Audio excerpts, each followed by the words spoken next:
Hello लोगोफोर नोंथांमोनखौ आंनि बे चेनेलाव खुलुमनाय बा बरायनाय थानाय आरोना भिडिअखौ नायलांबानो जाबाय बावखुंग्रि हाजो गाखोनानै माने सोर साबैसे माने उइनार जाखो देरहानो हाखो जेनेबा प्राइजखौ सोर सोर बेसेबां मोनखो फार्स्ट सेकेन्ड थार्ड थाइथ' नायलांबानो जाबाय आरोना बिदिब्ला।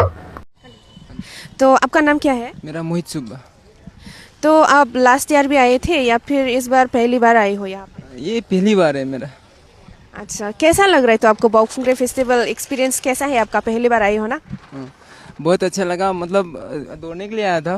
फेस्टिवल वो तो मालूम नहीं था। मतलब अभी वो बोडो का है ना। हाँ, वो अभी इधर मालूम पड़ा वो बोडो का फेस्टिवल है। और दौड़ते समय बहुत अच्छा लगा। वो बहुत तील था, सोचा नहीं था ऐसा था, तो बहुत अच्छा लगा।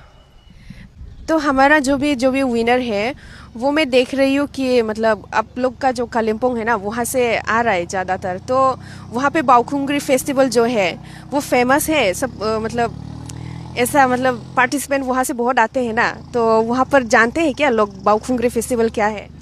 मतलब पहले से मतलब मैं तो पहली बार आया हूँ, पर वहाँ का रनर मतलब ईयरली आता है। तो मतलब फेस्टिवल, हाँ मतलब मालूम है फेस्टिवल होता है, बोडो का फेस्टिवल होता है वो मालूम है। पर उतना मतलब जो दौड़ते हैं उन लोगों ही मालूम होता है। हाँ मतलब वो स्पोर्ट्स में जो है उन लोग को पता है कि यहाँ पे कंपटीशन होता है, फेस्टिवल होते हैं।